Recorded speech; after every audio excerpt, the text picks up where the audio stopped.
It's the Security Weekly News, and it's episode 323. Still not got to that next Fibonacci number, which I think is 370 something. So we'll get there eventually. I'm Doug White, though, and it is Friday the 1st of September 2023. We've got AI versus Hunter Thompson, Sandstorm, BGP, Earth, Estries, DOE, VMware, Aria, Key Group, DSA, Aaran Leyland, and more on this edition of the Security Weekly News. This is a Security Weekly production for security professionals by security professionals. Please visit securityweekly.com/subscribe to subscribe to all the shows on our network. We interrupt our program to bring you this important message. It's the show that keeps you up to date on the latest security news twice a week. Your trusted source for accurate security information and expert analysis. It's time for Security Weekly News. Why does multi-factor authentication have to be a pain for users? It doesn't. Beyond Identity is the most secure MFA on the market and the easiest to use. They ensure that every authentication is multi-factor by default, with phishing-resistant factors that secure access from the start. Beyond Identity safeguards organizations from breaches, data loss, and fraud by eliminating weak phishable authentication factors like OTP and SMS push codes. Go to securityweekly.com/beyondidentity to get a free demo. That's securityweekly.com/beyondidentity to get a free demo today. Are you constantly thinking about how to keep your enterprise as secure as possible? Get to know Chrome Enterprise, the trusted browser for security-conscious professionals like you. Its ease of use for IT and security teams and added access controls protect the remote, extended, and hybrid workforce, keeping your entire enterprise safe. Don't settle for a browser that compromises your organization. Visit securityweekly.com/Chrome Enterprise now to learn more and start protecting your enterprise like never before. All right, it's the Security Weekly News, and I'm Doug White. This week, the Five Eyes Agency, I kind of like the name. The Five Eyes Agencies issued a joint report on malware that's being used by Russian-sponsored hackers to target Android devices that are in use by the Ukrainian military. Five Eyes, if you don't know what it is an intel alliance that's made up of Australia, Canada, New Zealand, the UK, and the United States. So, five, hence the name. But the malware has now been named Infamous Chisel. That sounds like one of those code word things, right? Where the two words don't really make any sense, but Infamous Chisel. And apparently it is a collection of components which would provide persistent backdoor access to compromised Android devices over the Tor network. So yeah, that would be bad. I mean, it's not exactly what you want when you're in a war, right? I mean, it's like they're like, are they going to land at Normandy or Calais? And it's like, well, there's 50,000 Android phones headed for Normandy, so maybe over there. I mean, but the malware itself has been linked to Sandstorm, which has been previously connected to the GRU, and Sandworm. And of course, if you don't know, the GRU is the Russian military intel agency, up there in St. Petersburg and all that kind of stuff. Well, the malware is designed to periodically scan infected Android devices for information and files which could be of interest. And of course, the targeting includes what it could collect is device details, data from commercial apps, and apps used by the Ukrainian military. So yeah, it's a war app. The malware apparently also scans a local network for information on active hosts, for banners and open ports and so forth. It has SSH access to the device. It's got SCP for file transfer and network monitoring and traffic collection. Wow, a pretty nice tool to have, except for that whole Russian thing. Well, the report goes on to say that the components are low to medium sophistication, and they appear to have been developed with little regard to defense, evasion, or concealment. I guess when you're in a war and you realize the other side is targeting you, that's not really that big of a surprise. So maybe why waste a lot of time trying to hide that giant gun that you're going to use or whatever. The report does not say how the malware is being distributed, but the Security Service of Ukraine, which is called the SBU, said that Russian forces had captured Ukrainian tablets on the battlefield and tried to use them to spread malware previously, and they had also tried to leverage the tablets to breach military networks. So, that all sounds in line. And of course, they probably use phishing and other approaches as well. But of course, this attack was also linked to Sandworm. So this is all probably part of the same organization. Well, I can't resist a good BGP story. I see BGP, I just, yay, it makes me. But Border Gateway Protocol is a very old protocol that is the key backbone routing protocol on the old interweb. So so BGP.tools, which is a company that provides monitoring services for BGP related issues, found this issue. BGP, if you're not up on your routing protocols, but BGP basically has an update message, just like all other routing protocols, but it has, its format of an update message, which is basically used to advertise routing information along with the IPs and tables. And it also has a field for an attribute in it so that you can actually pass along proprietary messages if you so desire. And so that attribute can then, be manipulated by the hardware developer or someone else, I guess. And so the basic update packet may have this attached to it, a kind of to be named later sort of thing. But the protocol then basically ignores that attribute if it doesn't understand the message. So it's basically saying there's a message here, but it's obviously not for me. I don't understand it. So it just ignores it and passes the traffic along. If it's corrupted, though, it apparently can cause an error which shuts down the BGP session. And so if your BGP session fails, all kinds of bad things could ensue. And BGP.tools said, quote, with some reasonably educated crafting of a payload, someone could design a BGP update that travels the internet, being ignored until it reaches a specific target. And that could result in the resetting of sessions. And so that, of course, could sever that vendor and that network from the internet. Well, because the bad route that gets loaded as a part of this is going to persist, apparently, even if the session restarts, when it reboots, the bad information is just still there. And so it's kind of a ping of deathy kind of thing, almost. So far, testing said that Juniper Junos OS, Nokia SROS, Extreme Networks Exos, OpenBSD and OpenBGP and FRR routing are all impacted potentially by this problem. Juniper has apparently published an advisory about patches. OpenBSD rushed out a patch, but apparently Nokia and Extreme are not planning on addressing the issue currently, or they at least have not released anything about it. So if you use BGP, or you have devices that are using BGP for communication, you may want to check out what's being used on the back end to see if you're vulnerable to this. There's been some evidence that it has been used in the wild. There was a Brazilian network back in June that apparently was targeted with this, and that was what started the research project. So you may want to check out any advisories you have if you have devices supporting BGP. A newly identified advanced persistent threat, or APT group, is using sophisticated techniques and custom malware to target government and tech sector organizations in at least 6 countries, including the United States. Trend Micro said they discovered the group and they named it Earth Estries. I don't even know what that means, but they said they found the group earlier this year, but that the group may have been around since at least 2020. The group was described on Wednesday as a, quote, sophisticated hacker group that is currently running an active campaign in the Philippines, Taiwan, Malaysia, South Africa, Germany, and the United States. Eclectic. The group was described as having access to high-level resources and functioning with sophisticated skills and experience in cyber espionage and illicit activities. They went on and said there were similarities with the APT called Famous Sparrow, which had previously been linked to groups in China. The group uses PowerShell downgrade attacks and abuses public services like GitHub, Gmail, Anon files, and File.io to exchange or transfer commands and data. They have in the past deployed Cobalt Strike and PlugX, but they also have custom-built backdoors and other information stealers, including Zingdoor, which is a Go HTTP backdoor with cross-platform capability. Occasionally, they've also used Trill Client, which is a custom browser info stealer that is also written in Go, and Hemigate, which is a backdoor with keylogging capabilities. So they're obviously a data collection group. The article does say that the attackers regularly, it just got weird after this. They regularly clean their backdoors after each use to avoid detection. And yes, I'm kind of juvenile, but then again, I do work at Security Weekly. So yeah, be advised. But clean backdoors are important.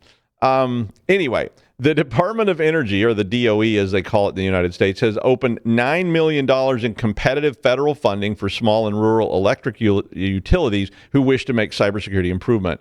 The money is being awarded as part of the Advanced Cybersecurity Tech Prize competition and is focused on helping small and rural utilities build more cyber resilience into their infrastructure to defend against cyber attacks, ransomware, and other digital threats. According to a report by the American Society of Civil Engineers in 2021, the U.S. electric sector has a massive investment gap around basic infrastructure, energy efficiency, cybersecurity, and other areas, as you probably would expect. The article doesn't really say how to access this that I was reading, but I went ahead and I posted the article from the actual Department of Energy site that has how you can participate in this, and it's called the Office of Cybersecurity, Energy Security, and Emergency Response. And so you can find the link to the funding competition and what you need to do to request money from this fund. So if you are a small or rural utility, you may want to check that out and see if you could get some cash. You can hire me as a consultant. Sorry, I shouldn't be advertising myself. VMware issued an advisory on 2 vulnerabilities this week. One was rated as critical, and it is in the Aria operations for networks components. Aria is found in both the on-premises and cloud-based version of VMware, and it is focused on building secure network infrastructures across multiple clouds. The first vulnerability contains an authentication bypass vulnerability that exists because of a lack of a unique cryptographic key. Wow. NIST reported that an attacker who has network access to Aria operations for networks could bypass SSH authentication and gain access to the command line interface. So, yeah, that would be bad. And subsequently, it scored a 9.8 as a vulnerability. So critical. The second vulnerability was a measly 7.2. Yeah, I mean, I thought it should be higher, but it is an arbitrary file write vulnerability. And NIST said that in their analysis that this one would allow an attacker with admin access to the Aria product to write files to arbitrary locations, resulting in remote code executions, which sounds pretty bad, but I guess that admin access requirement kind of reduces it to some degree, although, you know, it may not. VMware said that Project Discovery Research reported the original critical issue, and Summoning Team reported the less severe one. The Aria tool was formerly known as vRealize Network Insight, so if you're using an older version, it may also be vulnerable to these things as well. But VMware has released patches, and they released an advisory on this matter on Tuesday, so if you didn't get that and you're using VMware and you use Aria or any of these other components of it, you may want to check your inbox to see if they let you know, and you should probably patch that up. Key Group is a ransomware gang, made a big mistake apparently, and the crypto error allowed researchers to develop and release decryption tool to unencrypt files.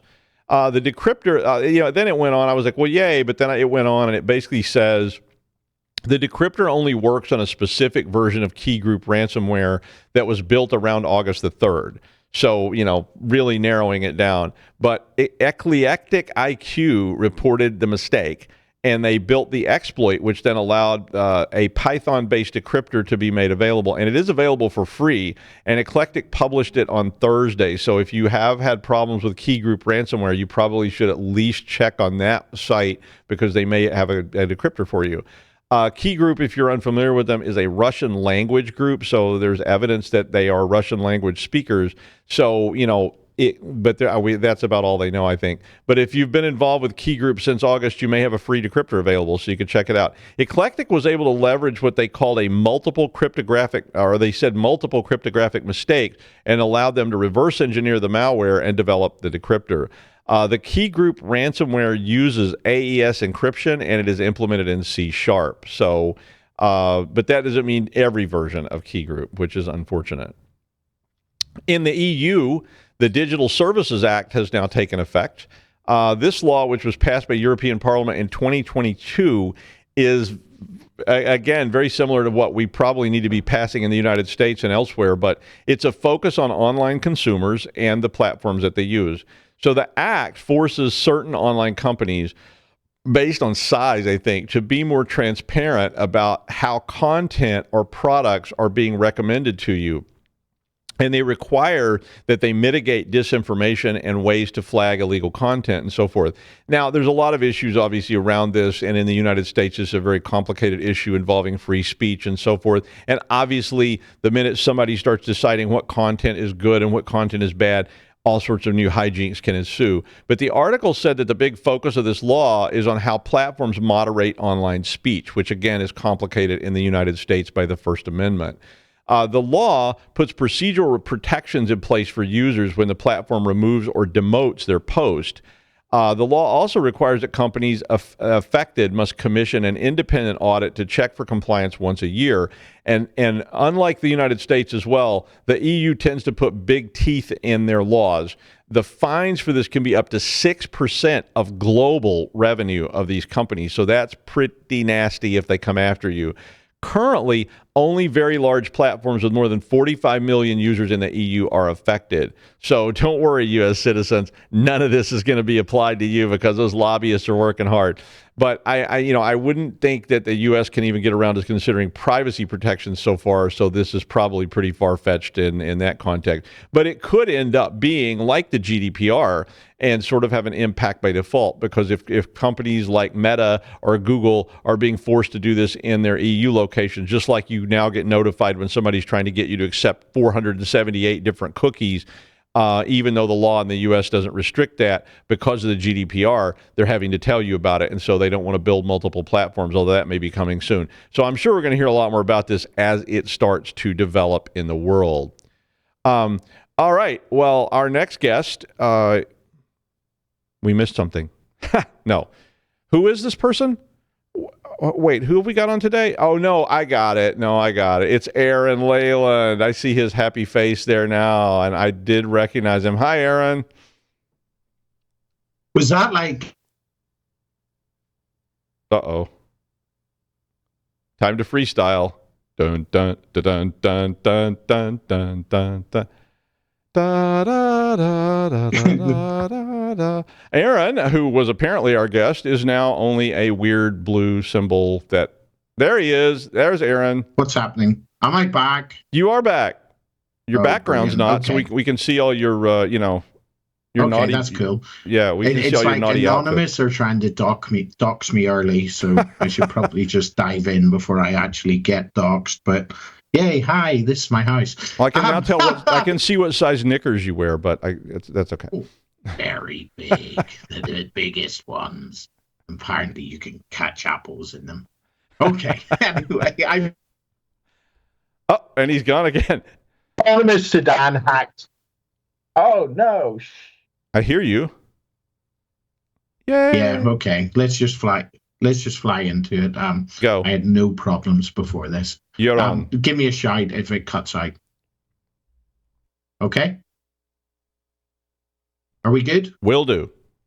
Anonymous sedan hacks X to put pressure on Elon Musk over Starlink. So, what actually is Anonymous? Well, they are a decentralized collective and not a traditional organization, but rather a loosely affiliated collection of hacktivists. They lack central authority. They have no single leader, which in traditional organizations, there's usually a chain of command. In a decentralized collective like Anonymous, there's no central authority to dictate action or strategies. They are a self-organization. They have voluntary participation. Individuals choose to take part in activities or campaigns, which they call ops, so militant, based on personal interest or alignment with a specific cause. They have ad hoc teams for each operation or action. A temporary team often forms organically, disbanding once the objective is achieved. They, through their makeup, have diverse skill sets. Participants have various skills and specializations, from coding and network penetration to data analysis and public relations, although most of them are probably script kiddies. The doxing continues. They use open communications channels like internet, relay chat, and forums. Communication often happens in open online spaces, though sometimes these can be by invitation only for more sensitive operations. Good OPSEC there, Anonymous. They have called public calls to action. New operations are often announced publicly, and they are open for anyone to join. They utilize plausible deniability. Participants often operate under pseudonyms, using a variety of techniques to mask real-world identities. The lack of centralized structure means that Anonymous as a whole can distance itself from actions taken by individuals or subgroups. Bit of a mess. Hard to fathom. They have flexible ideologies with no fixed agenda. Anonymous is more of an umbrella under which various ideologies can coexist, even though sometimes they conflict, which what unites participants is often a broad sense of anti-authoritarianism. I should have practiced that, seems to come out okay, or a desire for justice as they see it. They are consensus-driven with community decision-making. While there's no formal voting, actions often move forward based on general agreement within the participating community or those spearheading a specific operation. Maybe our government should look into that. The decentralized nature of Anonymous makes it agile, difficult to predict, and even more difficult to combat or infiltrate in the traditional sense. However, it poses challenges in terms of accountability, consistency, and of course, ethical conduct. With their origins in internet subculture emerging from forums like 4chan, it initially focused on internet pranks but gradually moved towards the more serious activism. Their activism engages in hacking to advance various social, political, and environmental causes. With global operations, the group has participated in activities worldwide, ranging from protests to cyber attacks against corporations, governments, and institutions. Their diverse ideologies lack a single cohesive agenda or set of values, which means it can pursue multiple and, as I said, even sometimes conflicting objectives. They enjoy having high-profile targets and have targeted governments, corporations, and other organizations, including the FBI, PayPal, Scientology, and more. All fun had. With publicity tactics, they are known for using dramatic messages, videos, messing up my Skype, and manifestos to grab public attention. So what makes Anonymous controversial? The legality and morality of their activities, such as DDoS attacks, doxing, and website defacements, are often under debate. Their accountability and representation does not represent the consensus of a larger public, leading to question about who and what it really stands for. Well, that is the big question, isn't it? Operations can unintentionally impact innocent parties, such as when websites are taken down or personal information is leaked. Some view the group as freedom fighters and digital Robin Hoods, while others see them as cyber terrorists. Interesting to hear what you think on that. Their actions have often led to increased cybersecurity measures and legislation that some argue infringe upon personal freedoms. So maybe not all good or any good. What do you think? Due to its anonymous and open nature, the group can be infiltrated or impersonated, muddying its actions and motives even further. But understanding Anonymous is crucial to us, the cybersecurity experts, as the group challenges conventional norms about hacking, activism, and online justice. Their unpredictable nature means they can either be allies or adversaries in the rapidly evolving landscape of cybersecurity. The recently reported cyber incident exposes both complex motivations behind hacktivist groups and the vulnerabilities inherent to our interconnected digital landscape. The entity in question in today's article is a subgroup called Anonymous Sudan, which recently orchestrated a targeted distributed denial of service DDoS attack on platform X, obviously previously known as Twitter. I think we're all got that now. The article's operational tactic, a simple but effective DDoS attack, is often considered one of the less sophisticated forms of cyber attack. It is essentially, as most of you will know, it just overwhelms the target server with massive amounts of traffic, thereby making it temporarily inaccessible. It is important to note that while DDoS may be low on the sophistication scale, it remains highly effective at causing service disruption and should not be underestimated. For organizations, this serves as a reminder of the critical need for robust DDoS mitigation solutions. The group motive is a political and social agenda. The group declared their reason for the attack to pressurize Elon Musk, will we ever not hear about that man again, into launching his Starlink satellite internet service in Sudan. The argument provided was that poor internet connectivity in the region due to civil unrest was affecting the populace. This obviously highlights the complex interplay between technology and social-political factors. It underlines the importance of understanding the motives behind cyber attacks, which often go beyond mere financial gain and tread into the realms, quite often, of geopolitics and social justice. Interestingly, Anonymous Sudan has been accused of being a Russian cyber military unit. Probably. This assertion is rooted in the group's online support of Russian President Vladimir Putin and perceived alignment with Russian motives. Accurate attribution in cybersecurity remains an arduous task, sometimes nearly impossible, especially given the ease at which these groups can disguise their origins or align with motives of foreign states for strategic advantages. Anonymous Sudan claims to be championing the causes of Sudan and Islam. They have, however, also attempted to extort Bitcoin and targeted hospitals, raising the ethical questions. There are implications for us cybersecurity professionals. The group has managed to disrupt services in multiple countries, proving that even with relatively basic techniques, they are forced to be reckoned with. From DDoS attacks to social engineering, the repertoire may vary, but also remains significant.